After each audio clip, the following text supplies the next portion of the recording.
आपण पाहत आहात 4K digital news channel.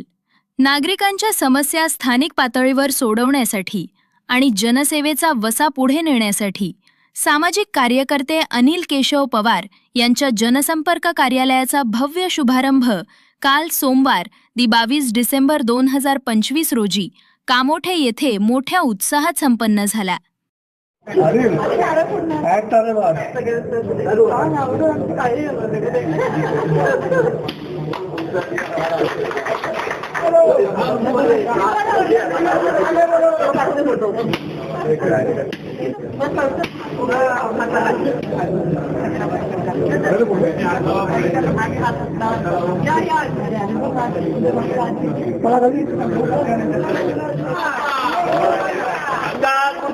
Anil Keshav Pawar हे कामोठे कॉलनी फोरमचे संघटक असून परिवर्तन युवा मंच चेंबूर व सम्यक बहुउद्देशीय सेवा संस्था यांसारख्या विविध सामाजिक संस्थांच्या माध्यमातून कार्यरत आहेत.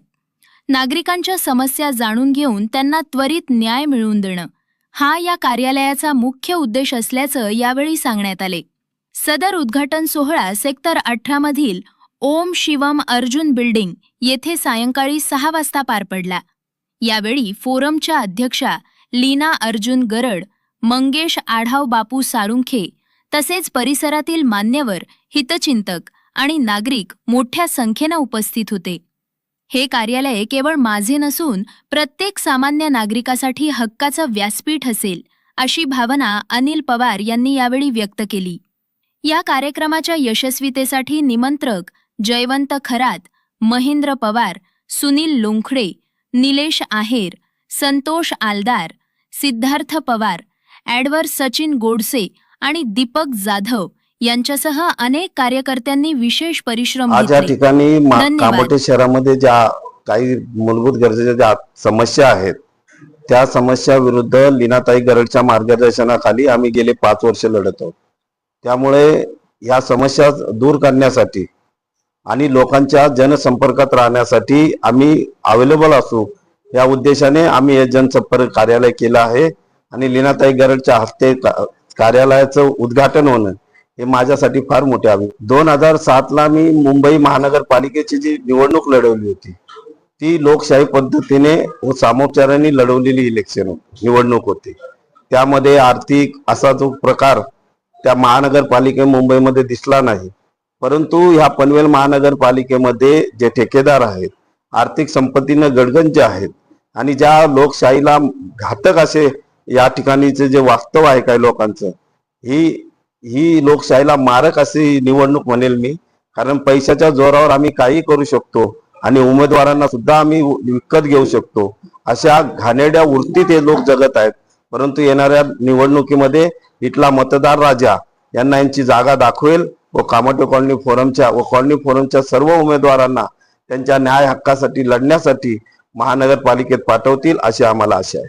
आम्ही गेले 5 वर्ष कामोठे कॉलनी फोरमच्या माध्यमातून त्यांच्या मूलभूत गरजा, या ठिकाणच्या असणाऱ्या नागरिक समस्याच्या बाबतीमध्ये आम्ही बरेच आंदोलन केलेले आहे आणि ते आंदोलन व भविष्यामध्ये त्यांच्यासाठी काय चांगलं करता येईल व भारतीय संविधानाने त्यांना काय न्याय अधिकार मिळवून देण्यासाठी आम्ही या मूलभूत गरजा व त्यांच्या समस्या घेऊन नागरिकांसमोर जाणार आहोत. कामोठ्याच्या मूलभूत समस्या पाणी, गटारे व हॉस्पिटल, शाळा व जनतेवर लादलेला मालमत्ता कर ह्या ज्या मूलभूत म्हणजे मानवतेच्या दृष्टिकोनातून लोकशाहीतून लोकांना दिलेल्या मूलभूत गरजावर आणि मूलभूत हक्कावर ज्यांनी गदा आणलेली आहे त्या मूलभूत हक्कावर ज्यांनी गदा आणली त्या सर्व लोकांना चिरडून टाकण्याचं काम आम्ही कामोठे कॉलनीच्या माध्यमातून करणार आहोत. आणि लोकांच्या ज्या समस्या आहेत पाणी असू द्या, लाईट असू द्या, शाळा आणि हॉस्पिटल या सर्व सोडवण्यासाठी आम्ही आटोकाट प्रयत्न करणार आहे. आज आमचे कामोठे कॉलनी फोरम चे समन्वयक व संघटक श्री अनिलजी पवार यांच्या आज जनसंपर्क कार्यालयाचं उद्घाटन झालेलं आहे. या उद्घाटन प्रसंगी आम्ही सर्व कामोठेकर सर्व आपली कामोठे कॉलनी फोरम टीम इथे उपस्थित होती आणि आपले आंबेडकरी समाज ही आज इथे उपस्थित होता. आणि आपल्या आंबेडकरी समाजाचे सर्व नागरिकांचा प्रतिसाद त्यांना खूप छान पद्धतीने लाभलेला आहे. आणि मला नक्कीच त्यांना म्हणजे मला आशा आहे की त्यांना उमेदवारी नक्कीच मिळेल. तर आपल्या कामोठ्यामध्ये बरेचशी आंबेडकरी समाज, मराठा समाज व 11 पगड जाती हे एकत्रित आलेले आहेत. सर्वांचं मतदान आपल्या अनिलजी पवार यांना नक्कीच मिळेल. फक्त आमची आशा आहे की त्यांना महाविकास आघाडीतून उमेदवारी मिळण्यासाठी आम्ही प्रयत्नशील आहोत. आपण आज महाविकास आघाडी, राष्ट्रवादी पक्ष, राष्ट्रवादी काँग्रेस असेल, मनसे असेल, शिवसेना असेल, सर्व 6 पक्ष मिळून आपण निवडणूक लढवतोय. पण आपण अगोदरच त्यांच्या अगोदर आपले उमेदवार 11 घोषित केले होते, त्यामुळे ते नाराज नाही झाले का? तेव्हाची परिस्थिती वेगळी होती. त्यावेळेस कुठेही आपल्याला विचारलं गेलं नव्हतं. पण नंतर आमचे जे कोणी महाविकास आघाडीचे आपले नेते आहेत त्यांच्याशी समन्वय साधून त्यांच्याकडून आम्हाला आश्वासन दिलं गेलं की आपला आणि आपल्या सहकाऱ्यांचा मान सन्मान हा राखला जाईल. त्याच्यानंतर आम्ही हे एकत्र येऊन हा विचार करून आम्ही एकत्र येऊन लढतोय आता. पण आपण जे 11 उमेदवार घोषित केले होते, आता महाविकास आघाडी समजा युती झाली आपली, तर काही सीटे सोडाव्या लागतील. कॅन्डिडेट जे उभे ते नाराज होतील. नक्कीच बघा, जेव्हा आपल्याला रिंगणात उतरायचं आहे आणि निवडणूक जिंकायची आहे, अशा वेळेला काही ना काही कॉम्प्रोमाइज आपल्याला करावं लागणार आहे. कारण ही निवडणूक एका मोठ्या ताकदीच्या विरोधात आहे. त्याच्यामुळे आपल्याला असं कुठलेही निर्णय घेऊन चालणार नाहीये. त्याच्यामुळे सर्वांचा समन्वय साधून आपण आज एकत्र आलेलो आहोत. आपण शिवसेनेचे एक पदाधिकारी आहात, शिवसेनेचे एक पदावरती आहात आणि कॉलनी फोरम ही वेगळी संघटना आहे. मग असं दोन्हीकडे जरा वेगळं वाटत नाही? सगळीकडे आपल्याबद्दल एक संशय निर्माण झालेला आहे की आपण दोन्हीकडे पाय ठेवताय.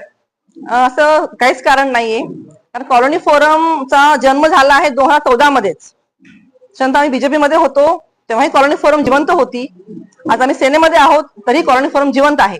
ही एक सामाजिक संस्था आहे, सामाजिक संघटना आहे जी कॉलनी मधील राहणाऱ्या नागरिकांसाठी ही संघटना आपण तयार केलेली आहे.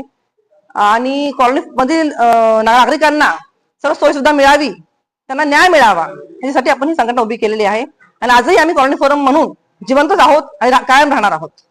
आजच्या पेपरमध्ये एक बातमी आलेली आहे की आपले सहकारी मधु पाटील साहेब बीजेपी मध्ये जात आहेत, त्याच्याबद्दल आपण काय बोलणार?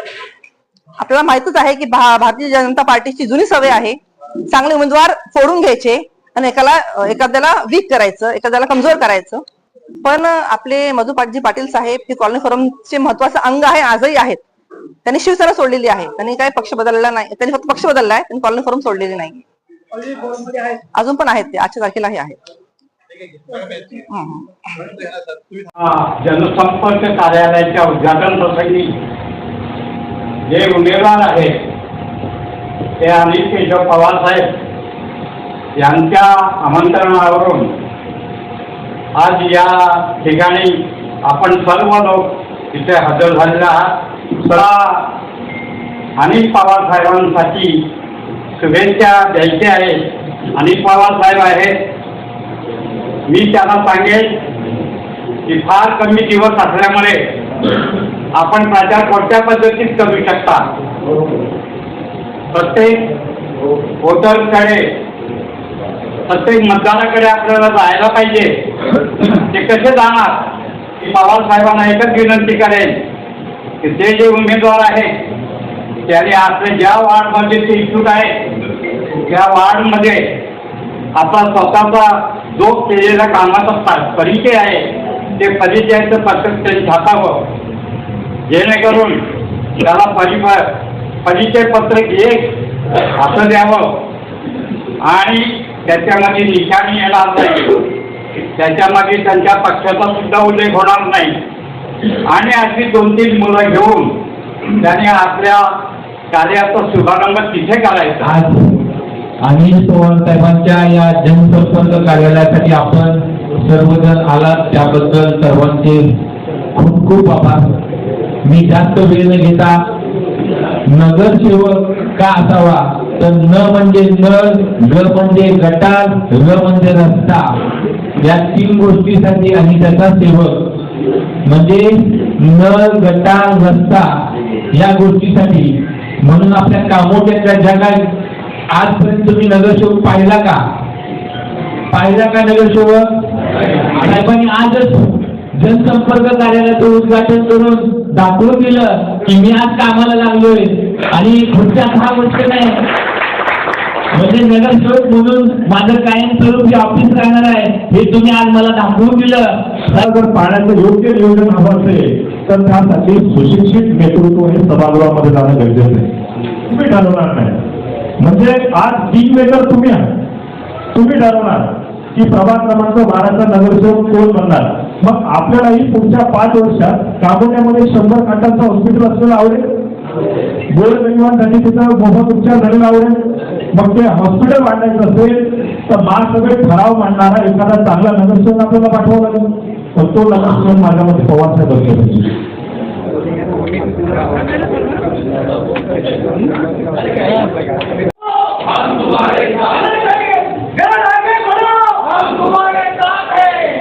यानंतर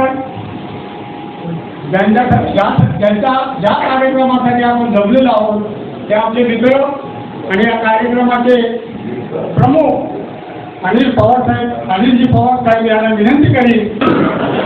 सर्व महामानवांना विनम्र अभिवादन करून आज या ठिकाणी आपण सर्व माझ्या